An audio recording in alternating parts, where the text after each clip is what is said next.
Hello friends, आप देख रहे हो सृष्टि के तिवारिया चैनल। तो देखिए फ्रेंड्स, हमारे सामने एक परमानेंट प्लांट, ब्यूटीफुल प्लांट है। नाम बाद में बताऊंगी, पहले इसकी थोड़ी सी इंपॉर्टेंस बता देती हूँ। ये इतना अच्छा प्लांट है कि सिर्फ एक ही प्लांट आपके गार्डन को महका देगा, आपके घर को बिल्कुल फूलों की तरह महका देगा। इतनी भीनी भीनी सी खुशबू आएगी, इतनी स्मेल आएगी कि मैं आपको बता नहीं सकती। हमारे हिंदू मान्यता में ऐसी मान्यता है हिंदू धर्म में कि सांप वगैरह जो होते हैं ना, इसकी बहुत अच्छी स्मेल के कारण इसके पास आकर बैठते हैं, बट ऐसा कुछ भी नहीं है। ठीक है फ्रेंड्स, तो मेरी जो यादें हैं इसके साथ कुछ ज़्यादा हैं। मेरे गार्डन में अभी तक ये प्लांट नहीं था। मैं जब भी इसे लेने जाती थी, या तो मुझे इसका नाम याद नहीं आता था, या फिर ये प्लांट मुझे मिलता नहीं था, ख़त्म हो जाता था। तो लकीली अंकल ने बिना बोले मुझे ये प्लांट ला कर दिया है। अंकल कौन से? जी हाँ, वही अंकल जिनसे मैं सारे प्लांट लेती हूँ। मेरे गार्डन में जितने भी प्लांट हैं उन्हीं अंकल से मैंने लिए हैं। अगर दिल्ली एनसीआर में मेरा कोई फ्रेंड्स, मेरा भाई बहन ये वीडियो देख रहा हो तो ज़रूर कमेंट करना। किसी को नाम अगर उनका जानना हो तो मैं ज़रूर बताऊंगी उनका नाम, क्योंकि बहुत से वीडियो में मैं बोलती हूँ कि फ्रेंड्स, आप जो इतने सारे इंसान हो, अगर मेरी छोटी सी बातें आपको समझ आ रही हो तो सुनिए। हम इतने सारे इंसान हैं, बड़े हैं, यंग हैं, हम कहीं भी जॉब कर सकते हैं, बट जो थोड़े से बूढ़े हैं, 40 50 60 साल से ऊपर के हैं, वो अगर कुछ काम कर रहे हैं, चाहे वो एक पेन ही क्यों ना बेच रहे हों या फ्लावर ही क्यों ना बेच रहे हों, कुछ भी, तो फ्रेंड्स आपको उनसे लेना चाहिए। बड़े बड़े मॉल में जाके हज़ारों करोड़ों रुपए बर्बाद मत कीजिए। जिसको ज़रूरत है पैसों की, उसे दीजिए। मेरी ज़िंदगी में, मेरी लाइफ में, मेरे घर में बहुत सी चीज़ें ऐसी हैं जो मैं सिर्फ उन्हीं इंसानों से लेती हूँ जिनको पैसों की ज़रूरत हो, चाहे वो अंकल हो, आंटी हो, भैया हो, कोई भी हो। क्योंकि हम जो यंगर हैं कहीं भी जॉब कर सकते हैं, सुबह से शाम तक हम कुछ भी कर सकते हैं, लेकिन जो थोड़े से बूढ़े हैं वो लिमिट काम करते हैं, लिमिट के अनुसार, जितनी उनकी कैपेसिटी है उसी के अनुसार काम करते हैं, और सिर्फ सिर्फ सिर्फ सिर्फ उन्हें 2 टाइम की रोटी ही नसीब होती है। तो वो अगर आपको कोई भी प्लांट अगर 5 रुपये 10 रुपये महंगा भी दे रहे हैं फ्रेंड्स, तो ज़रूर लीजिए, क्योंकि इससे हम कुछ ना कुछ उनकी हेल्प कर रहे हैं। तो गली में मेरे बहुत सारे प्लांट बेचने वाले आते हैं, भैया भी हैं, आंटी भी, अंकल भी हैं, बहुत सारे हैं। मैं किसी से नहीं लेती जो यंग है, मैं सिर्फ उन्हीं अंकल से लेती हूँ, चाहे वो परमानेंट वाले मेरे अंकल हो या कोई नया आया हो, मैं उन्हीं से लेती हूँ जो थोड़े से बूढ़े हैं, जिनको देखकर मुझे फ़ील होता है कि इनको हेल्प की ज़रूरत है। चाहे मुझे ना ही लेना हो तो भी मैं लेती हूँ, क्योंकि मेरे मन में अपने जो सीनियर सिटीज़न है उनके लिए बहुत बहुत बहुत बहुत बहुत ज़्यादा इज्जत है। उन्हीं के कारण हम सब हैं। अगर बातें अच्छी लगी हो तो बहुत सारा लाइक कर देना, वीडियो को शेयर कर देना। तो प्लांट का नाम है नाइट जैस्मिन, रात की रानी। आप सबको पता होगा, नहीं पता तो फिर से बता देती हूँ। मैं कोलकाता की हूँ, बर्थ प्लेस कोलकाता है, वहीं पढ़ाई लिखाई हुई है। तो जहाँ हम रहते थे वहाँ एक ऐसा प्लांट लगा हुआ था, बहुत बड़ा था, बहुत घना प्लांट था। उस टाइम मुझे याद नहीं था, पता भी नहीं था, याद क्या बोल रही हूँ, पता नहीं था कि इस प्लांट का नाम क्या है। तो मैं जब भी उसके पास से गुजरती थी, बहुत बहुत बहुत अच्छी स्मेल आती थी। तो ऐसा कोई था ही नहीं आसपास जिससे मैं पूछती कि ये इस प्लांट का नाम क्या है, बस उसको देखते हुए चली जाती थी मैं। तो लकीली आज ये प्लांट मेरे हाथ लग गया है। ब्यूटीफुल सा प्लांट है, बहुत अच्छी खुशबू आती है इसके फ्लावर्स की। तो परमानेंट प्लांट है, आप सबको पता है परमानेंट प्लांट का इस टाइम डोरमेंसी का पीरियड है, वो आराम करने जाने वाले हैं, बहुत से जा भी चुके हैं।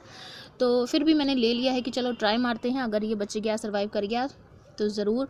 बट मुझे ऐसा लग रहा है कि देखिए आप क्लियर देखिए, यहाँ पर ये देखिए, आपको न्यू लीव्स दिख रही है ना, तो ये सर्वाइव करेगा, 100% गारंटी है इसकी, क्योंकि न्यू लीव्स इस पर डेवलप हो रही है। ये कोशिश कर सकता है सर्वाइव करने की। एक बार इसकी रूट सेट हो गई ना, तो ज़रूर रहेगा मेरे गार्डन में सालों साल।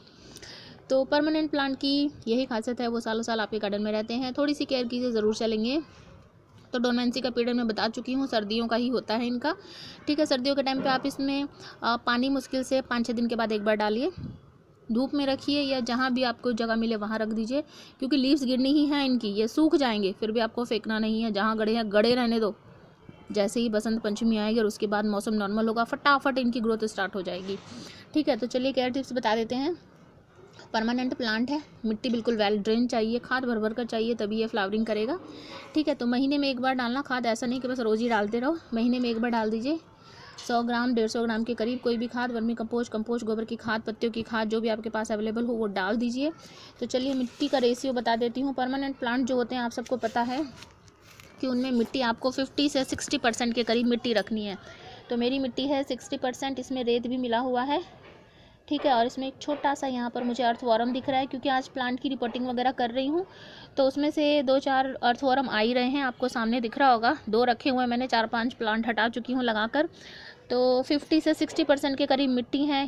सिंपल रेशियो बताती हूँ, 50% मिट्टी है, 10% के करीब या 50% के करीब आप उसमें रिवर सैंड जो होता है वो ऐड कर दीजिए। कोई भी खाद लीजिए, मैंने लिया है यहाँ पर गो की खाद। अभी ये फुल्ली सूखा नहीं है, बिकॉज अभी इसको 6 से 7 दिन हुए हैं मेरे गार्डन में आए हुए, टेरेस पर डाला हुआ है, सूख नहीं रहा है क्योंकि धूप ही नहीं आ रही है। ठीक है। यहाँ पर देखिए, ये है सरसों की खली, नीम की खली मिक्स करके रखी है, दोनों में से कोई भी हो तो डाल देना, दोनों हो तो भी डाल देना। और यहाँ पर देखिए, ये है मेरा वर्मी कंपोस्ट, इसकी वजह से ये दब चुका है, तो 100% हो चुका है। इन सबको मिक्स कर लेते हैं। पॉट में दिखाती हूँ, पॉट थोड़ा सा बड़ा ही ले लेना। हर बहुत बार बोल चुकी हूँ कि जितना बड़ा आपका प्लांट होता है उसके अकॉर्डिंग ही आप पॉट ले लीजिए। अब सामने देखिए हमारी गुलदावरी लगी है, जितना बड़ा प्लांट है उतना बड़ा मैंने इसको पॉट दे दिया है। ठीक है। गुलदावरी इतनी बड़ी है, अगर मैं 12 इंच के पॉट में लगाऊंगी तो ये ख़राब हो जाएगी। ठीक है। जितनी मिट्टी जितना प्लांट उतना ही वाटर चाहिए। भर के मिट्टी भरेंगे तो पानी भी ज़्यादा ही देना पड़ेगा और रूट ख़राब हो जाएगी। ठीक है ना, समझ गए ना मैं क्या कहना चाह रही हूँ। तो प्लांट को देख लीजिए, जितना बड़ा है उसी के हिसाब से आप पॉट चूज़ कर लीजिए। ये देखिए छेद बहुत सारे बने हुए हैं, ये देखिए बैक साइड से दिखाती हूँ। और इसको कवर करने के लिए आप कोई भी मिट्टी या पत्थर का टुकड़ा ले लीजिए, या पुराने पॉट वगैरह टूट गए हों, डैमेज हो गए हों, उनको ले लीजिए, या और कुछ भी नहीं है तो घर का पुराना कपड़ा कोई भी ले लीजिए। ठीक है। तो देखिए कुछ चीज़ें और इसमें ऐड करने वाली हूँ, बिल्कुल बचाना है तो ये तो बिल्कुल डालना ही पड़ेगा, इसके बिना काम चलेगा ही नहीं। ये है हमारा फंगी पाउडर, चुटकी भर या 2 चुटकी भर ले लीजिए। ठीक है। उसके बाद मैं एप्सम सॉल्ट डालूंगी, 1 स्पून से ज़्यादा भी डाल दोगे तो भी कोई फ़र्क नहीं पड़ेगा। और उसके बाद मैं इसमें डालूंगी डीएपी के दाने। ठीक है। परमानेंट प्लांट है, फ्लावरिंग करता है तो डीएपी तो डालना ही पड़ेगा। डीएपी अगर हम नहीं डालेंगे तो ये फ्लावर कैसे लाएगा। ठीक है ना। थोड़ा सा केमिकल की तरफ भी जाना ही पड़ता है, ऐसा नहीं है कि बस ऑर्गेनिक ही करें। फ्लावरिंग प्लांट में तो थोड़ा सा ये सब करना ही पड़ेगा अगर फ्लावर चाहिए, और नहीं चाहिए तो कोई बात नहीं, ऑर्गेनिक तरीके से भी थोड़ा लेट आएगा बट आएगा ज़रूर। ठीक है ना। तो अच्छे से मिक्स करके मैं पॉट में भर लेती हूँ और अपने प्लांट को भी निकाल कर बाहर लगा देती हूँ। हल्का सा रूट बॉल मैं खोल दूँगी, इसका ज़्यादा नहीं खोलूँगी, नहीं तो प्लांट जो है वो ख़राब हो जाएगा। ठीक है। तो चलिए पहले ये सब कर लेती हूँ, उसके बाद आपको दिखाती हूँ। तो देखिए फ्रेंड्स, मैंने अपना जो पॉट है उसमें मैंने नीचे की तरफ पत्थर रख दिए हैं, और जो मेरा प्लांट है मैं उसको दिखा देती हूँ आपको। उसको रूट बॉल जो है वो मैंने थोड़ी सी खोल दी है, तो जैसा कि मैंने बोला इसको सेट कर लेती हूँ, फिर आपको दिखाती हूँ। तो देखिए फ्रेंड्स, मैंने पॉट के बॉटम में हल्की सी मिट्टी डाल दी है, और उसके बाद सेफली अपना प्लांट अपने पॉट में रखेंगे। ये देखिए इस तरह से, और बाकी जो मिट्टी है वो उसके ऊपर मैं डाल देती हूँ। ठीक है। तो देखिए फ्रेंड्स, परमानेंट प्लांट है तो लिक्विड फर्टिलाइज़र बहुत सारा देना, जैसे कि आपका हो गया बनाना पिल सबसे बेस्ट है। ठीक है। एप्सम सॉल्ट का भी दे देना, एलोवेरा का भी दे देना, तो और नीम केक या नीम की खली, सरसों की खली, इन सब का भी फर्टिलाइज़र बना कर देना। और इन सबसे बेस्ट है जो हम कंपोस्टिंग करते हैं। कंपोस्टिंग अगर मेरे भाई बहन नहीं कर रहे हैं तो फ्रेंड्स शुरू कर दीजिए। कंपोस्टिंग करना बहुत ज़्यादा ज़रूरी है, इससे वेस्ट हमारे किचन का जो है वो बाहर नहीं जाता और बहुत अच्छा खाद बनकर रेडी हो जाता है। तो कंपोस्टिंग करने वाले जो मेरे फ्रेंड्स हैं उनको पता ही होगा कि हम कंपोस्टिंग करते हैं तो जो हमारा कंपोस्ट बिन है उसके नीचे से एक लिक्विड टाइप का निकलता है। तो उस लिक्विड को आप किसी भी चीज़ में ऐसे, जैसे कि मान लीजिए मेरा पॉट है, कंपोस्ट बिन है, आप इसको ऐसे किसी चीज़ में रखिए तो इसके नीचे से जो लिक्विड निकलेगा ना फ्रेंड्स, तो हमारे इस वाले बर्तन में इकट्ठा हो जाएगा। तो आप उस वाले लिक्विड को, सबसे अच्छा है, सारी चीज़ें उसके अंदर होती हैं, डाइल्यूट फॉर्म में अपने प्लांट में डालिए। मुश्किल से 10-12 दिन का गैप दे देकर डालते रहिए तो बहुत अच्छा रिजल्ट मिलेगा। प्लांट की ग्रोथ भी होगी, फ्लावरिंग, फ्रूटिंग, सब कुछ होगा। ठीक है। और इसके बाद थोड़ा सा एंजाइम की तरफ भी चले जाना। एंजाइम जो है फ्रेंड्स मेरे चैनल पर है बहुत सारे, आप जाकर देख लेना। बनाने का तरीका भी सिंपल है बिल्कुल, उसका भी यूज़ कीजिए। उसका भी आपको महीने में 1 बार कर देना। स्प्रे भी कर सकते हो और डाइल्यूट फॉर्म में आप मिट्टी में भी डाल सकते हो, तो उसका भी बहुत अच्छा बेस्ट रिजल्ट मिलता है। ठीक है। बहुत सारी चीज़ें बता चुकी हूँ। और देखिए प्लांट जो है वो बिल्कुल धूप में रखने वाला है। जितनी भी देर की धूप आपके टेरेस पर, आपके घर पर आती हो, उतनी देर की धूप इसको दीजिए। प्रोपगेशन की बात करूँ तो सीड वगैरह से भी ग्रो हो जाते हैं, कटिंग से भी ग्रो हो जाते हैं। ठीक है। तो बहुत कुछ बता चुकी हूँ। एक चीज़ और बता देती हूँ, इसके बारे में मुझे क्लियर पता भी नहीं है, फिर भी मैं बता देती हूँ। अगर आपके प्लांट पर पेस्ट्स लग जाते हों, कीड़े मकोड़े लगते हों फ्रेंड्स, तो आप उस पर बस नीम ऑयल का स्प्रे करना, और कुछ मत करना। केमिकल की तरफ जाओगे तो आपका प्लांट ख़राब हो जाएगा। तो केमिकल की तरफ मत जाया करो, घर से ही सोल्यूशन निकाला करो। होममेड चीज़ें भी बहुत सारी ऐसी होती हैं जिससे हम इनको कीड़े मकोड़े से बचा सकते हैं, इनकी केयर कर सकते हैं। तो चैनल पर सब कुछ है, आप जाकर देख सकते हो। ठीक है फ्रेंड्स। तो देखिए वाटरिंग की अगर मैं बात करूँ तो किसी भी प्लांट को वाटरिंग इतनी कीजिए कि बस उसमें नमी बनी रहे, ठीक है। बिल्कुल भर भर के सौगी सी मिट्टी मत बनाइए, ठीक है ना फ्रेंड्स। अगर ज़्यादा सौगी कीचड़ टाइप का बनाओगे तो हमारे प्लांट की रूट जो है वो ख़राब हो जाएगी, गल जाएगा हमारा प्लांट, ठीक है फ्रेंड्स। तो देखिए मैं इसमें वाटरिंग कर देती हूँ पहले।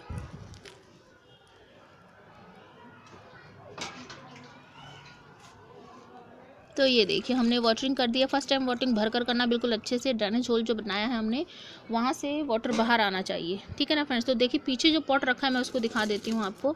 ये देखिए वाइट वाले पॉट के नीचे से वाटर निकल रहा है ना, ये वाला पॉट पहले मैंने कहीं और रखा था जहाँ इस पर वाटरिंग की थी, अभी यहाँ नहीं निकल रहा, साइड में रखा था दूसरी तरफ, तो इसको यहाँ रख कर वाटरिंग की थी, इसलिए इसमें से पानी निकला हुआ है। तो आपको फर्स्ट टाइम वाटरिंग बिल्कुल ऐसे ही करनी है, इस पर वाटर बाहर से निकलना चाहिए, तभी बिल्कुल हमारी मिट्टी जो है वो बिल्कुल भुरभुरी वेल ड्रेन बनती है। इसका ध्यान रखिएगा। अगर आपके पॉट के नीचे से वाटर नहीं निकल रहा है तो मतलब कि और पानी चाहिए उससे, ठीक है।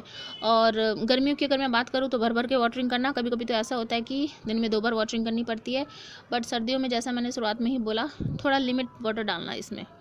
तो फ्रेंड्स देखिए वीडियो अच्छा लगा हो तो कॉमेंट ज़रूर कर देना, लाइक शेयर कर देना, और चलिए मिलते हैं नेक्स्ट वीडियो में। Thanks for watching. आज बहुत सारी रिपोर्टिंग की है और वीडियो भी 4-5 बना चुकी हूँ, तो बोल बोल के थक गई हूँ। तो मिलते हैं नेक्स्ट वीडियो में। Thanks for watching and have a nice day.